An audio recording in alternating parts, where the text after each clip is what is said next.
November 27th, 1996, the night before Thanksgiving.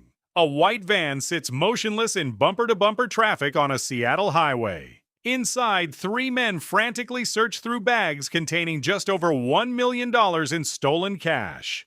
A flashlight beam sweeps back and forth inside the van, visible to the police cruisers now quietly surrounding them. The most prolific bank robber in Seattle history, a man who had eluded the FBI for 5 years, was about to be undone by holiday rush hour traffic. They called him the Hollywood Bandit, and his final act would be worthy of a movie, just not the kind he had in mind. William Scott Scurlock was born on March 5, 1955. By the time he reached his 30s, he had settled in the Pacific Northwest, a region that would become both his playground and his hunting ground. Scurlock was, by most accounts, charismatic and sociable. He moved easily through Seattle's social circles, presenting himself as someone living a comfortable, unconventional life. Few suspected where his money actually came from. What set Scurlock apart from every other bank robber in the Pacific Northwest was his craft. He used Hollywood-quality theatrical makeup, wigs, and prosthetics to transform his appearance before every robbery. Each disguise was so convincing that bank surveillance cameras captured what appeared to be entirely different people. The FBI couldn't even confirm it was the same man committing the robberies until patterns in behavior emerged. Scurlock was reportedly inspired by the 1991 film Point Break, a story of adrenaline-fueled criminals who robbed banks wearing disguises. For Scurlock, the line between cinema and reality had evidently blurred. He did not work alone. His accomplices, Stephen Myers and Mark Biggins, served as lookouts and getaway drivers. Together, the trio operated across the Seattle area for years with what seemed like impunity. Between 1992 and 1996, Scurlock and his accomplices carried out at least 18, possibly 19 bank robberies across the Seattle area. The total haul was estimated at over $2 million. The FBI dubbed the unknown suspect Hollywood, a nod to the extraordinary quality of his disguises. Each robbery featured a different look, different hair, different skin tone, sometimes a different apparent age entirely. The pattern was consistent. A lone figure in disguise would enter a bank, demand cash, and leave quickly. The operations were disciplined and methodical. No unnecessary confrontation, in and out. What made the Hollywood Bandit case so frustrating for investigators was the disguises. Traditional identification methods were rendered useless. Every witness described a different person. The robberies escalated. Early scores were relatively modest, but as the years went on, the amounts grew larger. The confidence of the operation swelling with each success. And then came the final score. November 27, 1996, the night before Thanksgiving. The target was a Seafirst Bank branch in Seattle's Lake City neighborhood.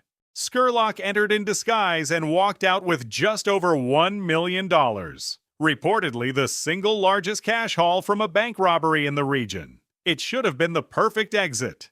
But inside that bag of cash, hidden among the bundled bills, was something Scurlock hadn't counted on.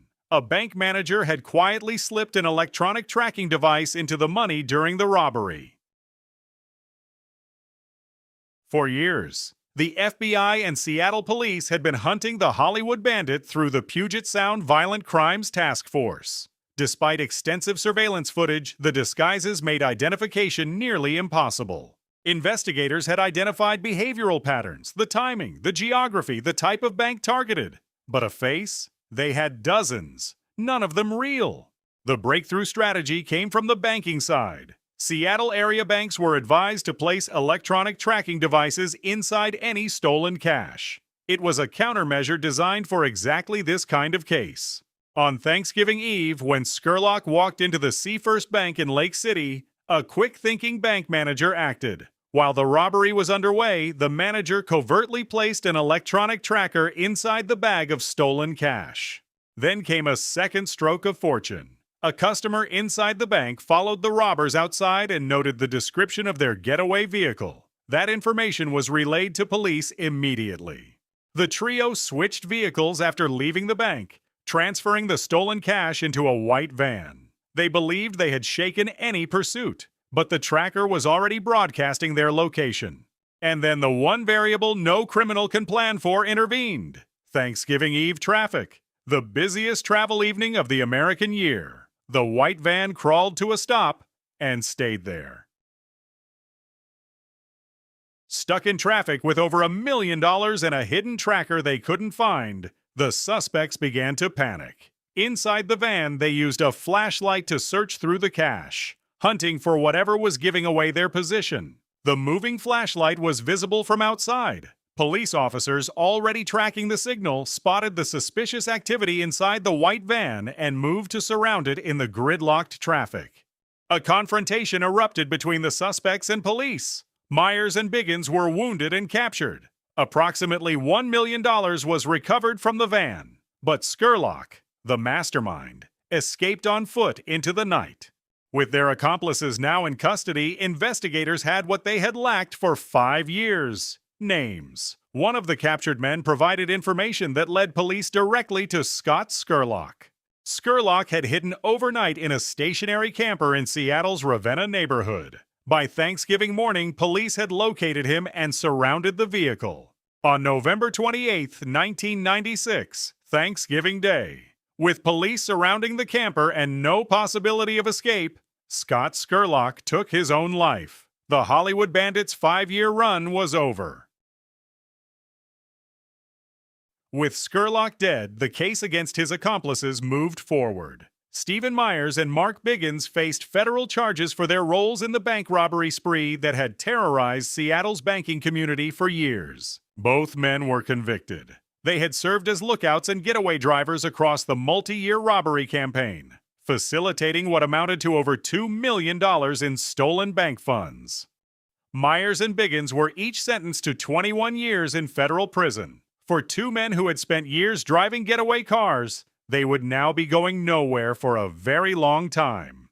The case laid bare an uncomfortable irony. Scurlock had spent years perfecting disguises that no investigator could see through. In the end, it wasn't forensics or facial recognition that caught him. It was a bank manager, a concerned customer, and Thanksgiving traffic. Stephen Myers was released from federal custody in 2013. Mark Biggins followed about 2 years later in 2015. Both had served the bulk of their sentences. Scurlock himself never faced trial. He never sat in a courtroom. He never heard a verdict. The Hollywood Bandit story ended not with justice delivered by a jury, but with a choice he made alone in a camper on Thanksgiving morning.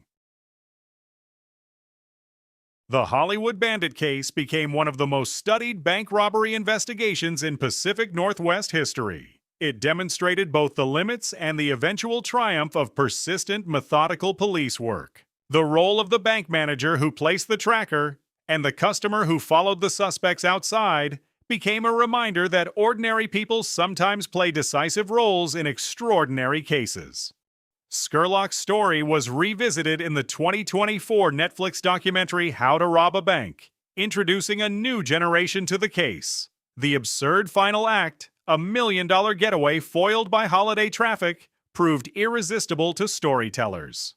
The case also raised questions about glorification. Scurlock's lifestyle and theatrical flair made him a compelling character, but behind the disguises were real victims. Bank employees who lived through moments of genuine terror. In the end, the Hollywood Bandit spent years crafting the perfect disguise. But no amount of theatrical makeup could disguise the one thing that mattered most: a white van sitting perfectly still in Thanksgiving traffic.